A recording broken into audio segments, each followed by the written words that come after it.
Our attacks, we started with our lead hand. Now, you'll notice we've got our lead hand attacks, our rear hand attacks, and our kicking attacks. The whole point is that if you cannot do a good strong single lead hand, a good strong single rear hand, or a good strong single kick, none of the other techniques are going to work successfully for you. They're all reliant on your opponent being intimidated by those individual techniques. So, for example, I'm here with Sensei Ash. You see this so often in a tournament. One person's trigger happy, they come in with a lunge reverse off the mark, and their opponent just picks them off when they execute their reverse punch. So I'm trigger happy, I come in 1, 2, and you see it time and time again. Now why am I getting picked off? It's because he doesn't yet understand that my lunge is something to be feared. So if your opponent, I should say, doesn't ever have a fear of your front hand, anytime you move your front hand, it's not going to have the desired effect. So you want to open up a lunge reverse, you need them to be thinking, oh my God, here comes the lunge punch. Not, here comes his setup. This is how he always sets his techniques up. His lunge punch is really just a momentum maker, rather than a striking technique.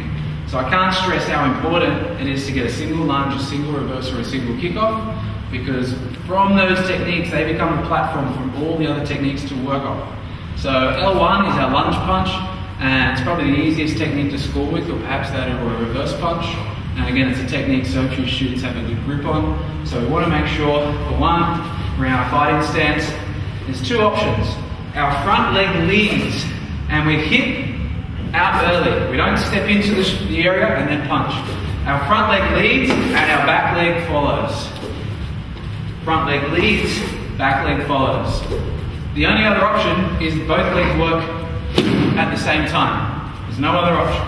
Once again, going back to Sun Shin. Just like in Sun Shin, one hemisphere of the body locks up while the other hemisphere is working. Same principle applies with our lunge punch. So by lunge punch, this rear hand does not move. Boom. The rear hand does not move. 1. The rear hand does not move. Boom. And as I pull my hand back, that rear hand becomes my front guard. I strike here, but the rear hand becomes my front guard as I continue to move forward. When we lunge, the premise is I take over your real estate. So since Ash is in the red, my goal is to come into the red and move him into the blue. I take over his real estate. Slow 1 for 1. 1. 1. 2. 2. 3. 3. Good. For advanced students, you should always also be focusing on leaning as you strike. Leaning as you strike. We say advanced students because you get lower grades doing it and they end up looking like Superman. They end up doing this, which is absolutely appalling. You take your strength out of the technique and you create a nice target for your opponent. But a slight lean here will add power and reach to your technique. You notice here, drop the heads. I'm short by a mile, and if I just lean, that's fine. There's nothing horrible about that technique. But all I've done is added 6 or 7 inches to my technique and power. Obviously, we're not talking about power for the moment, but and power just by arching my upper hemisphere of my body forward here. As soon as I strike, I come back to here. So if I'm adopting my lean, I'm going to lean in and pop straight up afterwards. Lean in, pop, straight back up afterwards. So we've got 1 for 1, a couple more leaning. This time we're going to move around almost like it's a tournament. You can fake because your goal is for students with their lead, the reverse and the kick is to make them workable in tournaments. So we're not just drilling all the time. Here, we're actually drilling like it's a tournament. They understand faking beforehand, disturbing beforehand, moving, using the ring and making it work, getting the distance right. Right here, our distance is perfect. But it's not like that in a tournament because we start at distance. So one of the best ways I like to do it is from literally a tournament situation. So if I go first, Hajim.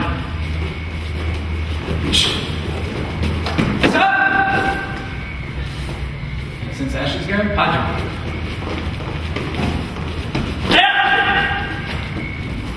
I go. Hajim.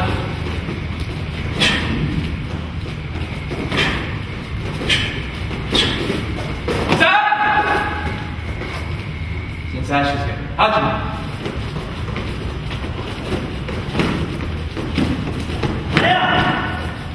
Good. Now you're options: straight in, or in and break. But we don't run, we don't continue falling, we hit a stance.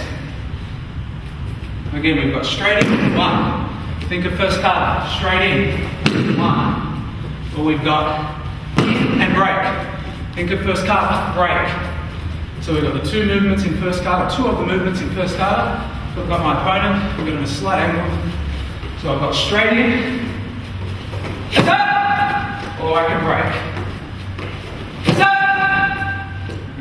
got to be focused on one perfect distance. You need to know your parameters because there is no perfect distance for you. It depends on your ability and your leg spring, your plyometric strength and whatnot. So if I'm with Sensei Ash, for some people, if they struck from here, you notice actually you put your toe on the mat, edge of the mat. I've got my toe on the edge of my mat. Some people from here, they can lunge, and they just cannot make the distance. And then he'll counter-attack, and then you'll have a referee saying, Aka short, Shiro Wazari. Everyone's heard that a million times. Aka short, Shiro Wazari. Shiro short, Aka Wazari. It's because people don't know their parameters. So you need to know your parameters, and the best way is to do a million of them. So for example, myself, I might be comfortable striking, that's only 1 meter there. But some people might be able to cover more, whatever it is. That was too long because what happened is I started to slow down. So I need to know my parameters and you need to know your opponent's parameters as well. You need to know your distance and then you need to get the distance perfect. Now the second thing you need to make sure is that your opponent is stabilized. If my distance is perfect here per se, but what's happening is that Ash is already on the retreat, so come forward. Ash is on the retreat. I'm going to be short because he's moving backwards. So I need to know that he's in the right position as well. So if I'm scaring him backwards, I need to stop for a moment so he stops. Because if he stops then, I can get my distance correct.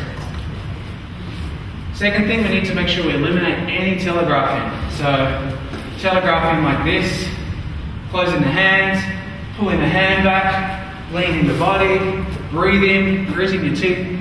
You've got to eliminate all your telegraphing. Any of your strikes should become a complete surprise by your opponent. They should literally be thinking, wow, I just got hit. That's your goal all the time.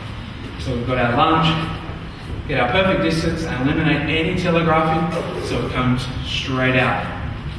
Okay, so now we've got our L2, which is our double lunge. Double lunge is often good to use when your opponent is on the back foot. The other thing is it's a momentum maker. You're actually creating momentum. It's like a lunge reverse where you're doing 2 shuffles forward, but the first one's a baby shuffle. It's testing the water.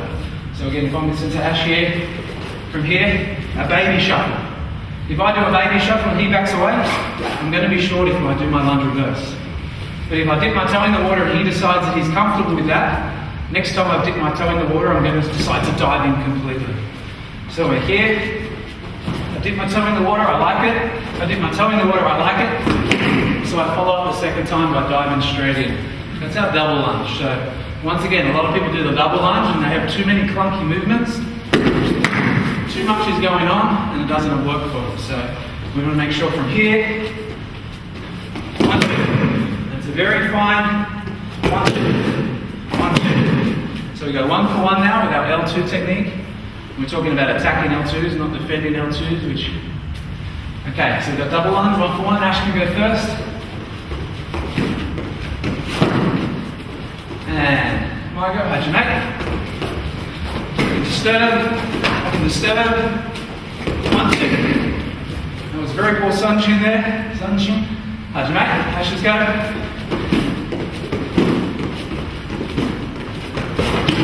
Good. Margot, how'd you make it?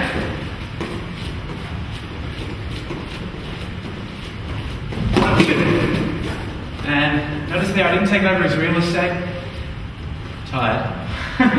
For 1, but my goal again, take over his real estate. So we'll do 1 more. So we're going to get perfect distance, eliminate any telegraphing, bang, cover the ground and take over his real estate.